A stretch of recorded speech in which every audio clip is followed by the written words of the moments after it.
SBR Videos is sponsored by Sports Cash System. Click on the link below for more information.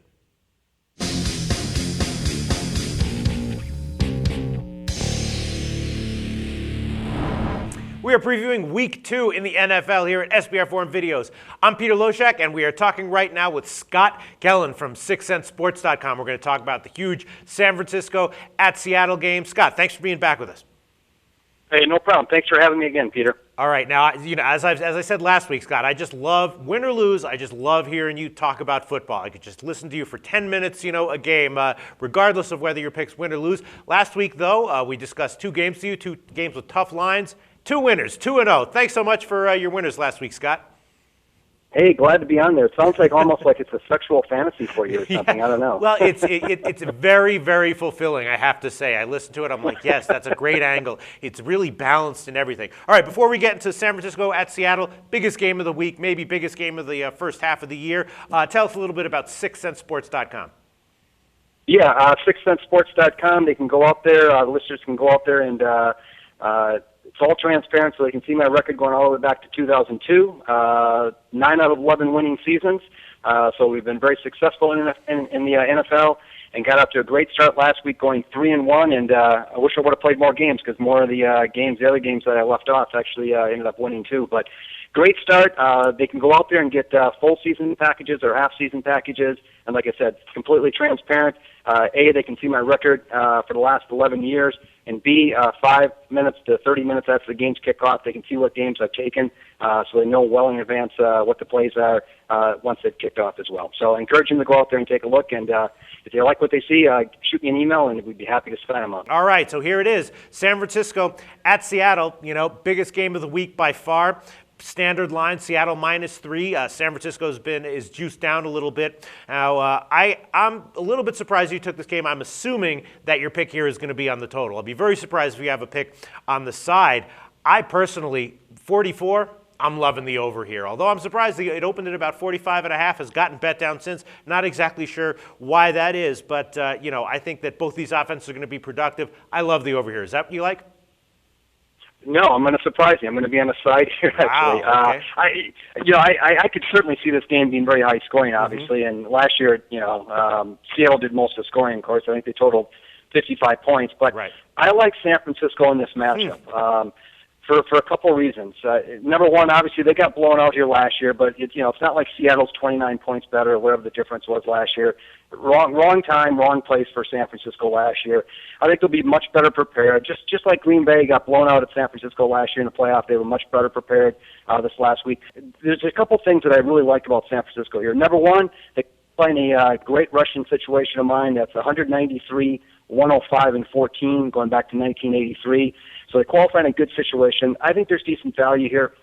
Seattle's offensive line is very weak, and that was displayed last week against a very good Carolina front seven. I was actually at the Seattle Packer game week 3 of the preseason, which doesn't mean a whole lot, but at least it's when you're playing your starters.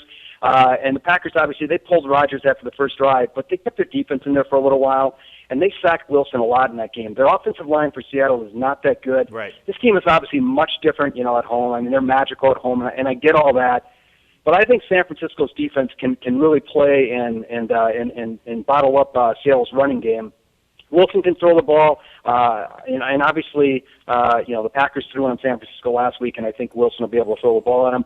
But Kaepernick, he was phenomenal last week, and what he displayed last week was, Packers went in there to stop the run. They did that, and Kaepernick still burned them for over 400 yards of offense. And so I don't think, Seattle can pick their poison, but whatever they decide to stop, San Francisco, I think, can still move the ball. And the Seahawks gave up 5 yards of rush last week to Carolina. I think they gave up 4.8 to Williams. Newton scrambled a couple times for 7.6 yards of rush. So they gave up some rushing yards there. I think San Francisco can rush the ball on them a little bit. They can certainly hit them over the air. And this is one game where, San Francisco doesn't have a great set of receivers, but this is a game, one of the few games San Francisco will probably play against an elite team that they actually have the better set of receivers and tight ends as well. So I think, defenses are pretty close here. Obviously, the Seahawks secondary is very, very good. but they are a little bit banged up on defense. I just think grabbing 3 points, San Francisco is going to be ready in this game. Yeah, I don't know. I look at this line and it just scares me to pick against Seattle getting a win. What do you think? But it is true that Seattle's offensive line had some problems in the first game protecting Wilson in the pocket. Do you think that was kind of fluky, or do you think that's actually a problem that's going to keep cropping up in upcoming weeks? I think it's a problem. I mean, I saw that, in Green Bay in that Week 3 preseason game too, and the Packers Wilson was running for his life, and they sacked him a couple times. He ran for his life last week. Now, the one thing that he can do, which is unbelievable, is, he escapes that rush, and he can make plays on the run. He's very, very good at that. So that's always a danger. But that's one of the big reasons, Peter. I think Seattle's offensive line is pretty weak. Right. Now, they were weak last year, and they still, did their things, right? And again, at home they're magical, and they're going to play much different than they did on the road. If they can generate turnovers, which is what this team is all about, then they're probably going to win this game.